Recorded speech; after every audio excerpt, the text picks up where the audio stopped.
जय माँ चामुंडा। दोस्तों, माँ चामुंडा ज्योतिष तंत्र निवारण केंद्र में आप सभी का स्वागत है। दोस्तों, हमारे माँ चामुंडा ज्योतिष तंत्र निवारण केंद्र के यूट्यूब चैनल को सब्सक्राइब कीजिए, वीडियो को लाइक कीजिए और नोटिफिकेशन के बेल का आइकन को दबाकर ऑन कीजिए, ताकि हमारे माँ चामुंडा ज्योतिष तंत्र निवारण केंद्र के यूट्यूब चैनल पर आने वाले की वीडियो की जानकारी सबसे पहले आपको मिले। धन्यवाद। दोस्तों, हमारे पूजा पाठ में, तंत्र शास्त्र में आसन का बहुत बड़ा महत्व होता है। हम चाहे घर पर जो भी कोई पूजा पाठ करते हैं, तो हम बिना आसन के हम पूजा पाठ के लिए नहीं बैठे हैं।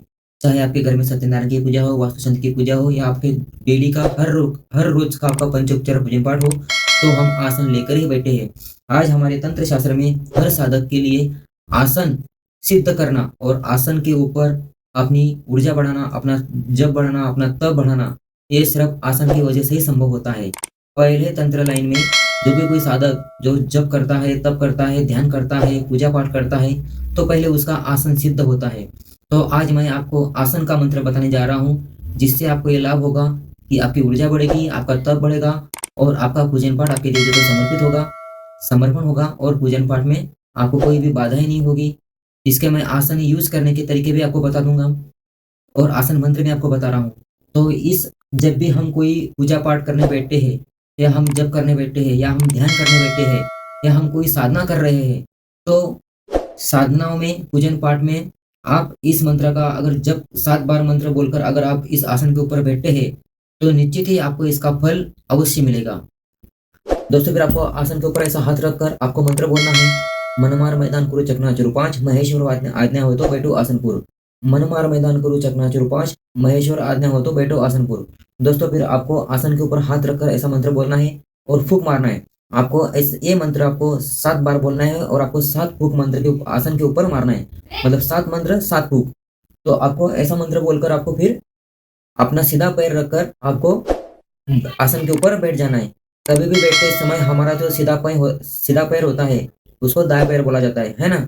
तो हमारा जो सीधा पैर होता है, वो सीधा पैर पहले आपको आसन के ऊपर रखना है, फिर आपको बैठना है। जैसे मैं आपको प्रैक्टिकल तरीके से बता देता हूँ कि अपना सीधा पैर रख के आपको आसन के ऊपर कैसे बैठना है। तो दोस्तों, मान लो जैसे कि मैं अभी पीछे खड़ा हूँ और मैंने आसन के ऊपर ऐसा हाथ रखा है और मैं मंत्र बोल रहा हूँ, मन मार मैदान करो चकनाचूर 5, महेश्वर आज्ञा हो तो बैठो आसनपुर। फिर मैंने ऐसे मन मार मैदान करो चकनाचूर 5, महेश्वर आज्ञा हो तो बैठो आसनपुर। मन मार मैदान करो चकनाचूर 5, महेश्वर आज्ञा हो तो बैठो आसनपुर। 7 बार मंत्र बोला, 7 बार फूंक मारा, फिर आसन के ऊपर से प्रणाम करना है और प्रणाम करके फिर अपना जो ये सीधा पैर होता है, ये सीधा पैर आपको रखना है और फिर आपको ऐसे बैठ जाना है। फिर आप उसके बाद आपका पूजा पाठ आप शुरू कर सकते हो, जप कर सकते हो, मंत्र जाप कर सकते हो या ध्यान कर सकते हो। दोस्तों, आसन का और एक मंत्र होता है जो तंत्र साधनाओं में, उग्र क्रियाओं में यूज होता है। उसका मैं चर्चा यहाँ पर नहीं कर सकता, क्योंकि वो उग्र मंत्र होता है जो मंत्र हमारे गुरुदेव ने गुरु शिष्य परंपरा के अनुसार हमें दिया है। तो उस मंत्र का शमशानी साधनाओं में, तंत्र साधनाओं में, उग्र साधनाओं में किया जाता है। उस मंत्र से आसन तो बंधन हो ही जाता है, हमारा शरीर का भी बंधन हो जाता है, उससे आप सुरक्षा ग्रह भी लगा सकते हो। उसकी चर्चा मैं आगे नेक्स्ट वीडियो में करूंगा, अभी उसकी चर्चा यहाँ पर करना उचित नहीं है, ठीक है। उसके बाद बहुत बार ऐसा होता है कि साधक आसन के ऊपर मंत्र मारकर बैठ तो जाता है, लेकिन वो कोई ना कोई चीज भूल जाता है, जिसकी वजह से उसको उठना पड़ता है। तो कभी भी अगर आप आसन से उठते हो, तो आसन को कभी भी ऐसा फोल्ड कर लिया कीजिए। आपको आसन का ऐसा फोल्ड करना है, तो ये फोल्ड करके आपको उठ जाना है और फिर जब भी आपको बैठना है, तो आपको इसको फिर वापस सीधा कर देना है। तो ध्यान रखिए, आप फोल्ड चाहे किधर से भी कीजिए, यहाँ से कीजिए या फिर इस साइड से कीजिए या उस साइड से कीजिए, लेकिन आसन को फोल्ड करके ही उठना है। जैसे आप उठ गए, आसन को फोल्ड करके छोड़ देना है।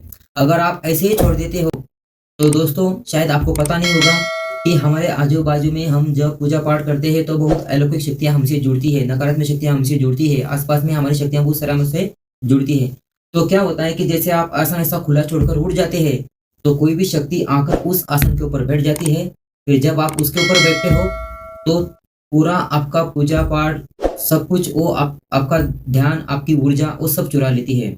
इसलिए ध्यान रखना, कभी भी आसन से उठने के बाद ही आपको ऐसा फोल्ड करके उठ जाना है, आसन को खुला नहीं छोड़ना है। जब भी अगर आप पूजा पाठ करके, जप करके, ध्यान करके, साधना करके आप आसन को फोल्ड कर लेना है, ये ध्यान में रखना, ठीक है दोस्तों। इतनी जानकारी के लिए धन्यवाद। अभी नेक्स्ट वीडियो हमारा जो आएगा वो आएगा पंच उपचार पूजन पाठ के ऊपर। ये पंच उपचार पूजन पाठ कैसे करना है और पंच उपचार पूजन पाठ में आवश्यक सामग्री क्या क्या होती है, उसका नेक्स्ट वीडियो देखने के लिए, जानने के लिए हमसे जुड़े रहिए और हमारे चैनल पर बने रहिए। आदेश दोस्तों।